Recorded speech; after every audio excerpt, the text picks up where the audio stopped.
பொதுவாவே ஒரு நாடு மேல தடை எப்ப வரும்? அன்னை அமெரிக்கா போட்டா வரும். அதுக்கான லேபிள் அப்படிங்கிறது ஐநா வந்து ஒட்டிக்கும். இவ்வளவுதான் விஷயம். இதுக்கு மேல ஒண்ணும் விஷயம் கிடையாது.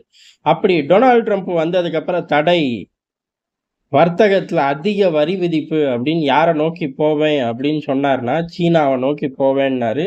அதுக்கடுத்து இலவச இணைப்பா கனடா போன்ற நாடுகளையும் வண்டியில ஏத்தி விட்டார். கனடா வந்து கால்ல விழுந்தாலும், "நீ வேணா அமெரிக்காவோட 51வது மாகாணமா மாறிக்கயேன்" அப்படின்னு சொல்லி சிம்பிளா முடிச்சுட்டாரு. உனக்கு கவர்னர் பதவியும் சேர்த்து தரேன்னு ட்ரூடோவுக்கு ஒரே ஆப்பு.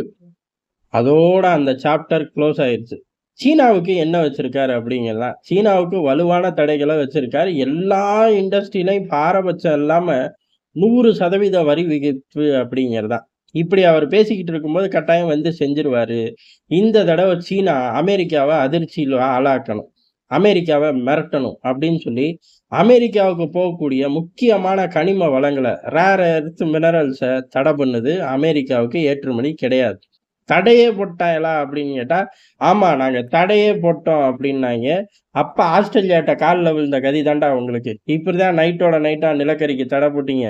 கடைசியில இருட்டுக்குள்ள உட்கார்ந்திருந்தவனுங்க தானடா நீங்க அப்படின்னு சொன்னது காதுல கேட்டுருச்சாட்டுக்கு. நாங்க தடையெல்லாம் போடலையே. நாங்க எப்ப தடை போடுறோம்னோம், குளோபல் டைம்ஸ்ல எழுதியிருக்கோமா? இல்லையேடா ஏதோ ஜிஓ போட்டீங்க. குளோபல் டைம்ஸ்ல எழுதியிருக்கோமா? ஜிஓவுக்கும் குளோபல் டைம்ஸ்க்கும் என்னடா சம்மந்தம்? நாங்க சொல்லப்பா. அப்ப என்னதான்டா செய்றீங்க? அப்படின்னு கேட்டா, அமெரிக்காவுக்கு தடை கிடையாது. ஆனா இதுக்கெல்லாம் 100%, 200% அந்த மாரி வரிய நாங்க மாத்திக்கிட்டே இருப்போம்ட்டாய்ங்க. சிம்பிளா. ஏன் அப்புட்ன்னா, இவர்கள் கிட்ட ஜாஸ்தியா இருக்கு. அமெரிக்கா டிபெண்ட் பண்ணி இருக்குங்கிற ஒரு திமிரு, ஒரு குருட்டு கணக்கு. அத தாண்டி வேற ஒண்ணுமே கிடையாது. அமெரிக்கா இத எப்படி டீல் பண்ண போது? அமெரிக்கா கட்டாயம் சிதறடிக்கும். அமெரிக்கா இதுக்கெல்லாம் அடங்காது. சீனால எந்த மாகாணத்துல இந்த மாரி கனிம வளங்கள் அமெரிக்காவுக்கு தேவையோ, அந்த மாகாணத்துல புரட்சி வெடிக்கும். Simple theory. அங்க ஏதோ ஒரு பிரச்சனை இருக்கும். அதுதான் ஒட்டுமொத்த உலகத்தோட பிரச்சனை அப்படின்னு கிளப்பி விடப்படும். அதுக்கப்புறம் அதிபர் ஷி ஜின்பிங் அதிபராவே இருக்க முடியாது. இந்த மாரி சகலமும் நடக்கும். நடக்குதா இல்லையாங்கிறத ட்ரம்ப் வந்தக்கப்புறம் உலகமும் பார்க்கும். அதிபர் ஷி ஜின்பிங்கும் பார்ப்பார்.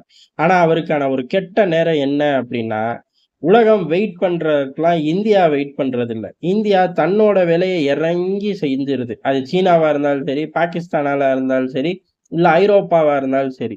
அமெரிக்கா இவ்வளவு ஃபோர்ஸா போம்போது எல்லா பேரும் பேசாம நிப்பாய்ங்க. அமெரிக்கா பின்னாடி போய் டக்குன்னு ஏறிக்குவாய்ங்க. ஏன்னா சீனாவ அடிக்கணும்னா 1 டசன் நாடு இம்மீடியட்டா ஓடி வரும். அந்த தியரியில அமெரிக்காவால ஜெட் வேகத்துல பயணிக்க முடியும். ஆனா இந்தியா பேரலரா இன்னொரு பக்கம் ஜெட் வேகத்துல பயணிக்குது. அமெரிக்காவே இத எதிர்பார்த்திருக்காது. காரணம் என்ன அப்புட்ன்னா, அமெரிக்கா தடைகள் போடும்போது சீனாவுக்கு வலிக்குமான்னு கேட்டா, கட்டாயம் வலிக்கும். ஆனா பெரிய அளவு நஷ்டத்த நோக்கி போவார்களா அப்படின்னு கேட்டா, போமாட்டார்கள். நஷ்டத்த நோக்கி போக அமெரிக்கா என்ன செய்யும்? ஆட்டோமேட்டிக்கா மத்த நாடுகளையும் பிரஷர் பண்ணும், தடைகள் போட சொல்லி. அப்ப ஆட்டோமேட்டிக்கா ஒரு நஷ்டத்த நோக்கி போகும். ஆனா அமெரிக்கா சொல்றதுக்கு முன்னாடியே, இந்தியா, சீனா மீது தடைகள் போட ஆரம்பிச்சிருச்சு. குறிப்பா எங்க இருந்து பிள்ளையார் சொல்லி போடுறார்கள் அப்புட்ன்னா, ஸ்டீல் இண்டஸ்ட்ரியில இருந்து போடறக்கு பிளான் பண்ணியிருக்கார்கள். ஏறக்குறைய போட்டுருவார்கள். 100% வரி விதிப்பு. ஏன் அப்டின்னா, சீனாவுக்கு உள்ள ஒரு கெட்ட பழக்கமே மார்க்கெட்ட ஃப்ளட் பண்றது. மார்க்கெட்ட அமெரிக்கால இழந்தத வீட்டுக்குள்ளேயே வச்சுக்க போறதில்ல. எங்கேயாச்சும் டைவர்ட் பண்ணுவாய்ங்க. இந்தியாக்குள்ள டைவர்ட் பண்றோம் டிஸ்கவுண்ட்ல அப்டின்னு சொல்லி நம்ம மார்க்கெட்ட ஃப்ளட் பண்ணுவாய்ங்கன்னு ஒரு காரணத்த சொல்லி, இண்டஸ்ட்ரியில உள்ள எல்லாரையும் கத்த விட்டு, இந்திய அரசாங்கம் ரொம்ப ஸ்மூத்தா சீனாவோட பொருட்களுக்கு அதிகமான வரி விதிப்பு. இப்ப சீனா வந்து கேட்டா என்ன சொல்லும்? ஏய்! எங்க ஊர்லயும் 4 பேர் இதே பிசினஸ்ல இருக்காய்ங்க. அவன் என்ன சொல்லுவான்? சமமா வைங்கம்பான். அதனால நீ டிஸ்கவுண்ட் குடுத்து ஆப்பரேட் பண்ணாத. எங்க ஆள் குடுக்குற விலைக்கே குடு. அப்புறம் வரிய கேன்சல் பண்றத பத்தி யோசிப்போம். அப்படின்னு சொல்லி சிம்பிளா முடிச்சுருவோம். அதே மாரி உலகத்தோட பார்வையில அமெரிக்கா தடை போட்டுச்சு. கூடவே இந்தியா தடை போட்டுச்சு. இல்ல அமெரிக்காவே முந்தி இந்தியா தடை போடுது. நம்மளும் போடல அப்புட்ன்னா, நம்ம பிராந்தியத்துல நம்மனால வல்லரசாவே இருக்க முடியாது தெரியுமா? அப்படின்னு சொல்லி ஐரோப்பாவும் தடைகள் போடும். இல்ல நம்ம மட்டும் இப்ப தடை போடல அப்புட்ன்னா, பிரான்ஸ் போன்ற நாடுகள்லாம் அமெரிக்கா போட்டா உடனே போடணுமா? நாங்க எங்க தோதுக்கு தான் பார்ப்போம் அப்டிலாம் சொல்வார்கள். இப்ப அப்டிலாம் கிடையாது. இங்க தோது அப்படிங்கிறத காட்டிலும், யாரு பெரிய அண்ணன் அப்படின்னு நிரூபிக்க வேண்டிய கட்டாயம். இந்தியாவ பொறுத்தவரையும் சீனா கூட வம்பு, தும்பு இருக்கு. இந்தியா போட்டுருச்சு அப்படிலாம் சொல்லிட்டு கடந்து முடியாது. அந்தந்த பிராந்தியத்தில தனக்கான மைலேஜ எடுக்கணும் அப்படின்னா, வெயிட்டேஜ நிரூபிச்சே ஆகணும். அப்ப அமெரிக்கா தடைகளை விட இந்தியாவோட தடைகள் அப்படிங்கிறது ரொம்ப பெரிய சரிவை சீனாவுக்கு கொடுக்கும். அந்த வேலையை டெல்லி இப்ப ஆரம்பிச்சிருச்சு.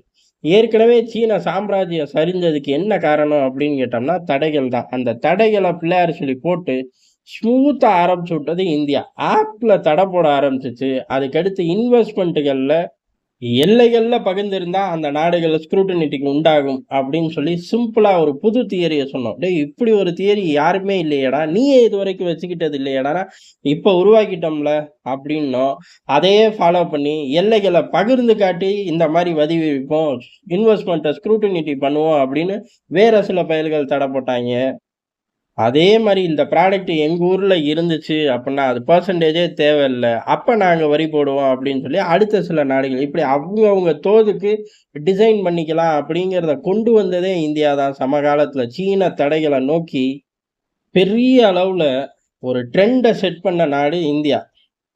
இப்ப அமெரிக்க தடைகள் பாயும்போது, இந்தியாவும் தடைகள நோக்கி போகும்போது, சீனா ஆட்டம் காணும். இப்ப தானடா எல்லைகள்ல முடிச்சேன் எல்லா பிரச்சனையும் அப்படின்னு சொல்ல முடியாது. ஏன் அப்படின்னா, இந்தியா ஏற்கனவே சொல்லிருச்சு. இங்க பாரு எல்ல பிரச்சனை முடிஞ்சுச்சுன்னு ஊரு பூரா போஸ்ட் ஒட்டாத. 2020க்கு முன்னாடி உள்ள பேட்ரோலிங் போற. ஆனா நாங்க கேட்கறது எல்லாம் 1947க்கு முன்னாடியே போயிரணும் பார்த்துக்க அப்படின்னு. இதுவுமே இப்ப குடுக்குற ஆஃபர் தான். கொஞ்ச காலம் போச்சு அப்புட்ன்னா, அதுக்கும் முன்னாடி சீனா போய் உடைஞ்சு நிக்க வேண்டியது தான் அப்படின்னு சொல்லிரும். டெல்லி அவ்வளோ ஆக்ரோஷத்துல சீனாவ டீல் பண்ணுது. சீனாவால நிக்க கூட முடியாம தடுமாறுதுங்கிறது தான் எதார்த்தமான உண்ம. நன்றி, வணக்கம்.